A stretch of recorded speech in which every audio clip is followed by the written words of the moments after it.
Hi guys, welcome to the Radioshop Workshop. I'm Paul Best and this is Radioshop Revue number 15.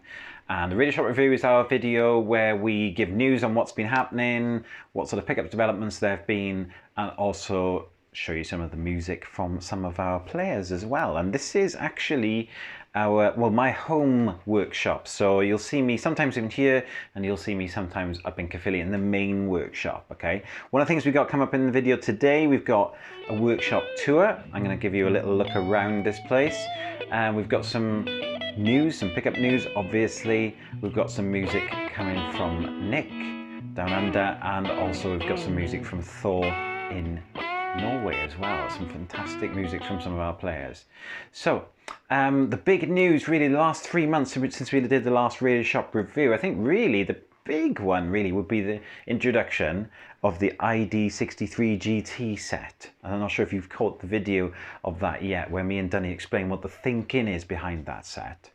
But it's kind of like a evolutionary thing from us, where we look at how we can tweak the Strat design. And what we've gone with is, first of all, an orderable radius. So you can get a Strat set, which is quite similar to the Chris Buck set. It's a little bit hotter, but it comes with an orderable radius. Also, all the pull pieces are exactly the same response, so same volume from string to string. I could probably explain it for about 10 minutes, but the best thing to do would be to have a look at the video where me and Dunny talk at length about how we came up with the set. But it's a really interesting new set from us, we feel.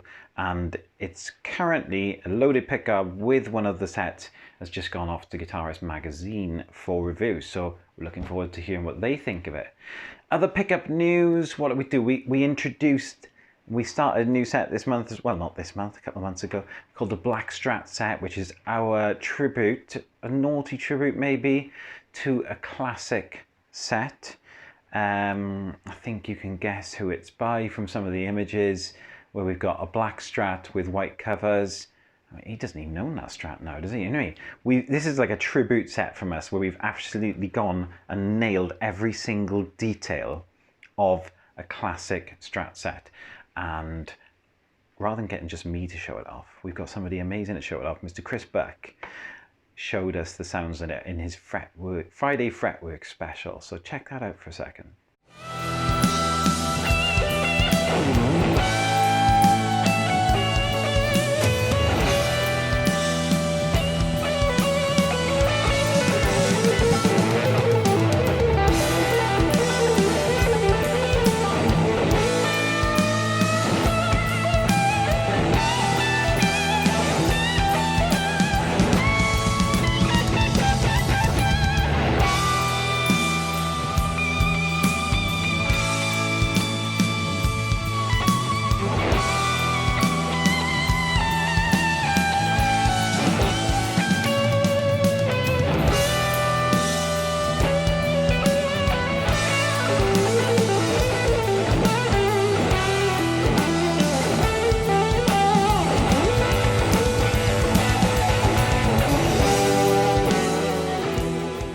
Massive thanks to Chris for letting us use that video, that little bit of footage there. I mean, it's an amazing sounding Strat set.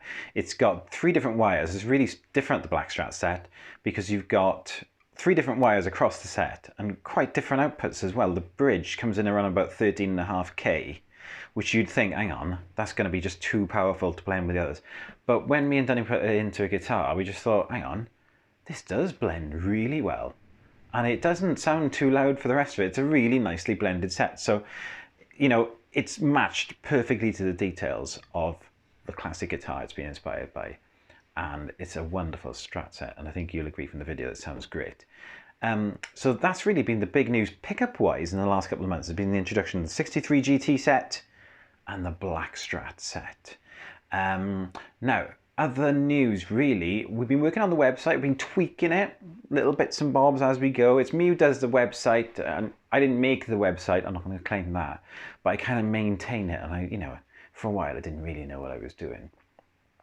Do I know what I'm doing? Yeah, I do know what I'm doing now, okay, with the website, because what I do is just tweak it as we go along. So it's kind of slowly evolving. One of the things that we were really happy to add this in the last couple of months has been our Luthiers page and also our players page. So we've kind of got under a little bit of an inspiration column is on the website, and you can see that we've added some players to our players page. So we've got Chris Buck, we've got Justin Sandico, we've got Andy Martin.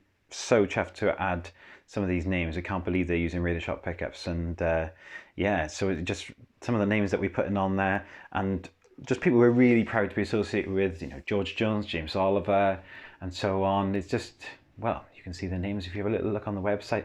And also we looked at the Luthiers page. So the Luthiers page on the website is just people that we supply our pickups to. And again, we're so proud to be associated with these guys. You know, we've got obviously Grey Guitars of London, TJS Guitars. They make some absolutely stunning bodies. I think you should pop over and have a check out all of these guys. Basically, you've got your Millman Guitars. You've got, who else? We've got Bravewood. Really, we've been admirers of Bravewood guitars for such a long time. So we're so chuffed that they're now using our pickups, and that's absolutely fantastic. So head over to the website, radioshoppickups.com, and look under the inspiration tab, and you'll see a number of these areas. You know, just people who we're so proud that they're using our pickups, basically. Now, the workshop. I think it's time I give you a little bit of a tour of this, which is my home workshop. Okay, yeah, let's have a little look around, shall we? So here is the workshop in all its glory, and I'm going to give you a little tour, which will really give you a kind of an idea, a bit of a sort of day in the life of a pickup maker as well, if you like. We'll start over here on the right hand side, which is my sort of workstation for working on guitars. So I've got a Guild S60D which needs a bit of work, and I'll talk about that in a second. There's my orders board and my sort of work board for the next couple of days, stuff I need to get done.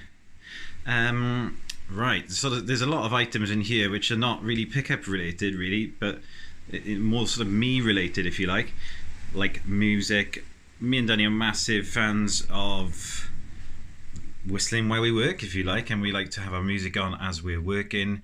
So, you know, clearly we would have a decent setup for listening to music. And no, we're not hipsters. We never actually got out to vinyl. We love listening to records while we're working, and that's my Haybrook HB1 or TB1. I can't remember what it is, but it's a turntable made in England, which sounds absolutely superb. So a little tour of the music. Usual suspects: Dylan, Griff Rhys, a bit of Pink Floyd, Velvet Underground, more Pink Floyd, Paul Simon, Graham Parsons, that's an old Simpson, multimeter there, just love that, pickup there, ready to be wound. Now here's the sort of where the real action goes on this desk. This is the sort of more pickup orientated desk. There's the pickup winder. Took me absolutely weeks to get this perfect, because, you know, there are pickup winders out there off the shelf, but to be honest, they're not great really, and they do a bit of a limited job. This for sort of a hobby use. If you want to make something, you know, to be making pickups all day long, then you need to spec your own one up really. So this took me a few weeks to get together. It's based on a Unimat lathe headstock. I wanted one just like Danny's winder. I'm sure you could agree. Those of you who've seen our videos, Danny's winder is just mesmerising. It's an old jeweller's lathe, and you just can't find them. You can't find them. So I had to go for something similar. So it took me a while to get there, but this pickup winder is now up and running. Really smooth, easy to use, and just as I want it to be. There's this sort of soldering station. So really, if you think about it, it's kind of left to right here. You wind a pickup, you'd solder it up there, and then there's wax potting. That is a massive soldering iron. This is what we call the hot soldering iron. They're all hot, of course, but this one is actually a bigger, higher powered one for sealing up humbuckers, which is something I've just done. And the humbucker has been wrapped up, and I need to go up to the post office. So there's a couple of orders there that need to go out. This is the messy corner of the workshop, where I keep various bits and bobs and also rubbish. And let's have another little look around. Oh, there's a Weiss amp there, which I made on a guitar amp building course with Barry Weiss in London. Still does those guys. Made a hand-wired amp, which is like a Champ, slightly bigger than a Champ. Yeah, this is the workshop, guys. Yeah, it's not a massive space, but if you think about it, you know, I make pickups really, they're not massive, are they? But yeah, there's plenty of room in here for two people to work. And I'll talk a little bit about the projects I've got going on now. I love playing the bass, and so here is a Nitro project that we're doing at the moment, which is this Warmouth P bass body. I was going to do it in Daphne Blue, but look at that. It's older, looks absolutely great. It needs a few more coats, but you know, there's no way I could cover that grain up. And over there is the neck. One piece maple, starting to look a little bit shiny, isn't it? That needs a few more coats. I'd say about another 6 coats, really. And now we move on to this guild, which I'm working on. It's been in a sorry state for years. I bought it in a sorry state. It's from 1978. It's the Guild S60D, which has never been quite right. I'm not sure. It underwent some heavy modification, and I'm going to try and get it singing again. 2 humbuckers going in there. I've refretted it. New nut. The nut is over here. It's been shaped. I've done the preliminary sort of cutting of the slots, and I'm going to work on that. I might have a look at that later. I'm not sure if I'm going to get onto that because I've got a few pickups to finish off. But yeah, that's a little tour, guys. Hope you enjoyed that. And yeah, let's finish on the winder because I'm so proud of that. I'm so happy with it. Hope you enjoyed that little look into my home workshop, and I think it gives a bit of an insight probably as to how my brain works maybe, but yeah, certainly how I make pickups and go about, you know, the day of pickup making. There's a lot of music goes on basically, you know. I mean, it's hardly surprising really, is it? This all started from a love of music really, so there's a lot of music around me in this workshop. And nearly all the videos you'll see me posting from here will have like music in the background, which I'm sure will get taken down because I just naturally have music on in the background all the time as I'm working. So yeah, this is the workshop. Gives you a bit of an idea, that tour hopefully, of, you know, how I work and how I go about making your pickups, guys. Yeah. So I think we should do a video tour of the other workshop as well. I think that's just something that needs to come up in the next Radioshop Revue, perhaps. In this section now, I'm going to show you some footage that has been sent in to us. You know, we love making videos, obviously, but making videos takes time. It's really time consuming when you're making pickups. So when somebody sends you a video that they've made of the pickups, it's just like, oh yes, this is fantastic. And we've had a video sent in of a chap called Thor in Norway, and he has made a video kind of reviewing and showing off his pickups. Check it out, guys.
Taxgal Duha Thor for sending that in.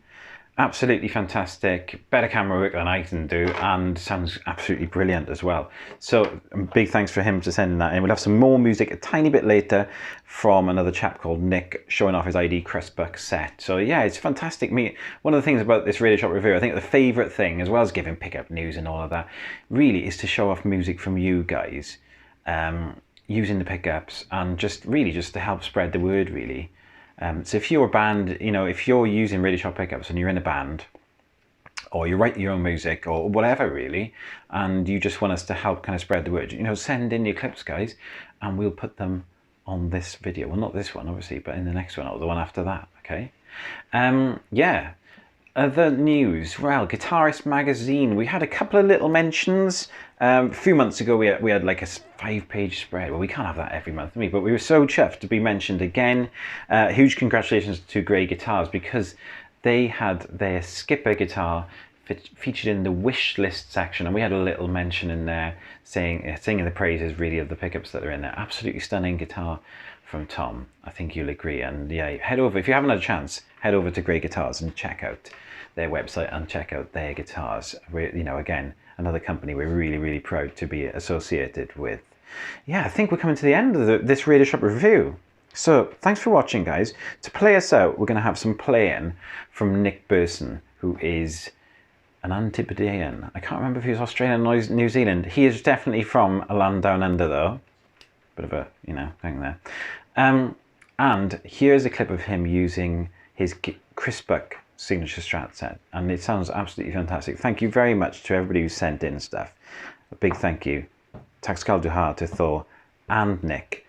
And Nick's going to play us out. We'll see you again in Radioshop Revue number 16. Thanks for watching, guys.